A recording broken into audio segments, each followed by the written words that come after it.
കോട്ടയം ജില്ലയിലെ കാണക്കാരയിൽ ഭാര്യയെ കഴുത്തു ഞെരിച്ച് കൊലപ്പെടുത്തി കൊക്കയിൽ തല്ലിയ കേസിൽ കൂടുതൽ വിവരങ്ങൾ പുറത്തുവന്നു. മാസങ്ങൾ നീണ്ട ആസൂത്രണങ്ങൾക്കും ക്രൂരമായ പീഡന ശ്രമങ്ങൾക്കും ഒടുവിലാണ് പ്രതി സാം ജോർജ് ഭാര്യ ജെസിയെ കൊലപ്പെടുത്തിയതെന്ന് പോലീസിനോട് വെളിപ്പെടുത്തിയത്. കുടുംബ ബന്ധങ്ങളിലെ താളപ്പിഴകളും സാമിന്റെ വഴിവിട്ട ജീവിതവും ഈ ക്രൂരകൃത്യത്തിലേക്ക് നയിച്ചതിന്റെ ഞെട്ടിക്കുന്ന വിവരങ്ങളാണ് അന്വേഷണത്തിൽ പുറത്തു വന്നിരിക്കുന്നത്. വിവാഹശേഷം ദമ്പതികൾ വിദേശത്തായിരുന്നു താമസം. IT മേഖലയിൽ ജോലി ചെയ്തിരുന്ന സാം ജോർജും ഡേ കെയർ സ്ഥാപനം നടത്തിയിരുന്ന ജെസിയും സാമ്പത്തികമായി മികച്ച നിലയിലായിരുന്നുവെങ്കിലും അവരുടെ ദാമ്പത്യം പ്രശ്നസങ്കീർണമായിരുന്നു.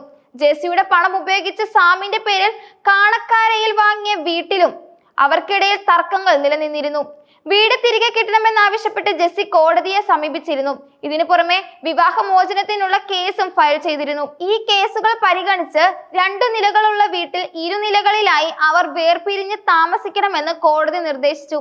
ഈ വേർപിരിയൽ സാമിന്റെ വഴിവിട്ട ജീവിതത്തിന് ജെസി ഒരു തടസ്സമായി നിന്ന സാഹചര്യത്തിലാണ് കൊലപാതകത്തിന് ആസൂത്രണം ചെയ്തതെന്ന് പോലീസ് പറയുന്നു. ജെസിയുടെ ജീവിതം സാമുമായുള്ള ബന്ധത്തിൽ ദുരിതപൂർണമായിരുന്നു. 2008 സൗദി അറേബ്യയിൽ വെച്ച് മറ്റൊരു വിദേശ വനിതയുമായുള്ള ബന്ധം ചോദ്യം ചെയ്തതിന് ജെസിയെ ക്രൂരമായ പീഡനത്തിന് ഇരയാക്കി. വാതിലിന്റെ ലോക്കോരി പലതവണ തലക്കടിച്ചതിനെ തുടർന്ന് ബോധരഹിതയായ ജെസിയെ 2 മാസത്തോളം വെന്റിലേറ്ററിൽ പ്രവേശിപ്പിക്കേണ്ടി വന്നു. അന്ന് പോലീസിനോട് ബാത്റൂമിൽ വീണതാണെന്നാണ് സാം പറഞ്ഞത്.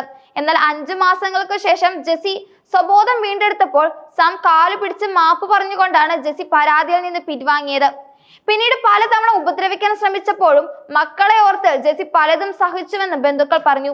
സാമിന്റെ വഴിവിട്ട ജീവിതത്തിന് ജെസി ഒരു തടസ്സമായി നിലകൊണ്ടു. വീടിന്റെ 2ാം നിലയിൽ സാമിനോട് ബന്ധമില്ലാതെ താമസിച്ചിരുന്ന സമയങ്ങളിലും ഇയാൾ വിദേശ വനിതകളുമായി ജെസിയുടെ കൺമുമ്പിലൂടെ വീട്ടിലേക്ക് വന്നിരുന്നു. ഈ സ്ത്രീകളോട് താൻ അവിവാഹിതനാണെന്നാണ് സാം പറഞ്ഞിരുന്നത്. എന്നാൽ വീട്ടിലെത്തുന്ന സ്ത്രീകളോട് താൻ സാമിന്റെ ഭാര്യയാണെന്നും 3 മക്കളുണ്ടെന്നും ജെസി അറിയിച്ചു. ഇതോടെ പല സ്ത്രീകളും അവിടെ നിന്ന് തിരിച്ചു പോയിരുന്നു. കഴിഞ്ഞ വർഷം സെപ്റ്റംബറിൽ വിയറ്റ്നാം സ്വദേശിയായ ഒരു സ്ത്രീ താൻ ചതിക്കപ്പെട്ടതാണെന്ന് മനസ്സിലാക്കി തന്നോട് ക്ഷമിക്കണമെന്ന് ജെസിയോട് പറഞ്ഞ് മടങ്ങിയിരുന്നു. വിയറ്റ്നാം സ്വദേശിനിയെ സാം നിരന്തരമായി ഫോണിൽ ബന്ധപ്പെട്ടെങ്കിലും അവൾ ഒഴിഞ്ഞു മാറി.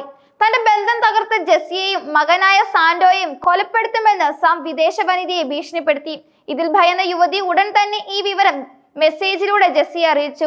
പരിചയമില്ലാത്തവരുമായി അധികം ബന്ധം സ്ഥാപിക്കരുതെന്നും സാം ഏത് വിധേയനെയും നിങ്ങളെ കൊലപ്പെടുത്താൻ ശ്രമിക്കുമെന്നും അവർ മുന്നറിയിപ്പ് നൽകി. ഇതിനെ തുടർന്ന് കുറെ മാസത്തേക്ക് ജെസി വളരെ കരുതലോടെയാണ് വീട്ടിൽ താമസിച്ചിരുന്നതെന്ന് അവരുടെ അഭിഭാഷകനായ അഡ്വക്കേറ്റ് ശശികുമാർ പറഞ്ഞു. 10 ദിവസങ്ങൾക്ക് മുമ്പ് സാം ചെപ്പുകുളം വ്യൂ പോയിന്റിലെത്തി അവിടുത്തെ സാഹചര്യങ്ങൾ നേരിൽ കണ്ടു മനസ്സിലാക്കി. കൊലപാതകത്തിനായി ആസൂത്രണം ചെയ്താണ് സാം കാണക്കാരയിലെ വീട്ടിലെത്തിയതെന്ന് പോലീസ് കണ്ടെത്തി. വൈകിട്ട് 6 മണിയോടെ വീട്ടിലെത്തിയ സാമും ജെസിയും തമ്മിൽ സിറ്റ് ഔട്ടിൽ വെച്ച് വാക്കുതർക്കമുണ്ടായി. ഈ തർക്കത്തിനിടയിൽ കയ്യിൽ കരുതിയിരുന്ന മുളക് സ്പ്രേ ജെസിയുടെ കണ്ണിലേക്ക് സാം പ്രയോഗിച്ചു. തുടർന്ന് ജെസിയെ കിടപ്പുമുറിയിലേക്ക് കൊണ്ടുപോയി വലിച്ചിഴച്ച് ശ്വാസം മുട്ടിച്ച് കൊലപ്പെടുത്തി.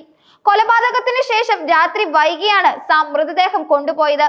രാത്രികാലങ്ങളിൽ പോലും വാഹനങ്ങൾ നിർത്തി യാത്രക്കാർ ഇറങ്ങുന്ന സ്ഥലമാണെന്ന് അറിയാവുന്നത് കൊണ്ട് ആളനക്കം കുറഞ്ഞ പുലർച്ചെ 1 മണിയോടെയാണ് മൃതദേഹവുമായി ചെപ്പുകുളത്തെത്തിയത്. 50 അടി താഴ്ചയിലേക്ക് മൃതദേഹം തള്ളിയിടുകയും ചെയ്തു. മക്കളെല്ലാം വിദേശത്തായിരുന്നത് കൊണ്ട് ജെസി ഒറ്റയ്ക്കായിരുന്നു താമസം. സാമിന്റെ വഴിവിട്ട ജീവിതം കാരണം അവർ തമ്മിൽ വഴക്കുകൾ പതിവായിരുന്നു. ദിവസവും അമ്മയെ വിളിക്കാറുള്ള മക്കൾ പലതവണ വിളിച്ചിട്ടും കിട്ടാതെ വന്നപ്പോഴാണ് പോലീസിൽ പരാതി നൽകിയത്. മരണം സംഭവിച്ചതിന് 1 വർഷം മുമ്പേ കൊലപാതകത്തിന് പദ്ധതി ഇട്ടിരുന്നുവെന്ന വെളിപ്പെടുത്തൽ ഞെട്ടിപ്പിക്കുന്നതുമാണ്. നാട്ടിൽ നിന്ന് ഒളിവിൽ പോയ സാമിനെ കണ്ടെത്താൻ പോലീസ് CCTV ദൃശ്യങ്ങൾ കേന്ദ്രീകരിച്ച് അന്വേഷണം ശക്തമാക്കി. തൊടുപുഴയിൽ എത്തിയെന്ന് വ്യക്തമായെങ്കിലും പോലീസ് എത്തും മുമ്പ് ഇയാൾ ഒരു വിദേശ വനിതയ്ക്കൊപ്പം മൈസൂരുവിലേക്ക് കടന്നു. ഒടുവിൽ പോലീസ് മൈസൂരിൽ വെച്ച് ഇയാളെ പിടികൂടി. കൊലപാതകത്തിന്റെ കൂടുതൽ വിശദാംശങ്ങൾ സാമിനെ ചോദ്യം ചെയ്യുന്നതിലൂടെ പുറത്തുവരുമെന്നും പോലീസ് അറിയിച്ചു. മൃതദേഹം കണ്ടെടുത്തതും പോസ്റ്റ്മോർട്ടം നടപടികൾ വളരെ വേഗത്തിലാണ് പൂർത്തിയാക്കിയത്. 50 അടി താഴ്ചയിൽ ജീർണിച്ച നിലയിലായിരുന്നു മൃതദേഹം തൊടുപുഴ അഗ്നിരക്ഷാ സേനയ്ക്ക് പുറത്തെത്തിക്കാൻ സാധിച്ചത്. സംഭവ സ്ഥലത്ത് വെച്ച് തന്നെ ഇൻക്വസ്റ്റ് നടപടി നടത്തിയ ശേഷം കോട്ടയം മെഡിക്കൽ കോളേജ് മോർച്ചറിയിലേക്ക് മാറ്റി. കുറവിലങ്ങാട് പോലീസിനൊപ്പം കരിമണ്ണൂർ പോലീസും സ്ഥലത്തെത്തി നടപടികൾ സ്ഥിരീകരിച്ചു. സമൂഹ മാധ്യമങ്ങളിൽ ഈ സംഭവം വലിയ ചർച്ചയായിരിക്കുകയാണ്.